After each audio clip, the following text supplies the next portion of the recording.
रहमतुल्लाहि वबरकातुहू। मोहतरम हजरात और मुअज़्ज़िज़ मेहमानान, जैसा कि आज हम सब जानते हैं कि यौम जमहूरिया यानी 26 जनवरी के मौके पर जमा हुए हैं। सबसे पहले तो मैं आपको हमारे इस गुलशन तालीम सर सैयद अहमद खान उर्दू स्कूल की जानिब से इस यौम जमहूरिया के मौके पर बहुत बहुत मुबारकबाद देता हूँ। और उसके बाद यौम जमहूरिया का पस मंज़र कुछ इस तरह है कि हमारा भारत 15 अगस्त 1947 को अंग्रेज़ों से आज़ाद हो गया, लेकिन उनके बनाए हुए निज़ाम हुकूमत के मुताबिक चल रहा था। तब जाकर हमारे मुल्क के रहनुमाओं ने इस मुल्क को कानून नाफिज करने की सोची और कानून नाफिज करने के लिए सब ने मिलकर कानून साजी की।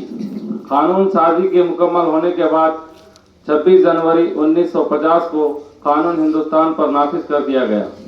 तब से हर साल हम 26 जनवरी यानी यौम जमहूरिया जोश और खरोश के साथ मनाते हैं। चलिए ज़्यादा तमीज़ और ताख़ीर से परहेज करते हुए मैं इस प्रोग्राम को आगे बढ़ाता हूँ। जैसा कि आप सब जानते हैं, किसी भी अच्छे काम को शुरू करने के लिए कुरान की तिलावत की जाती है। इसीलिए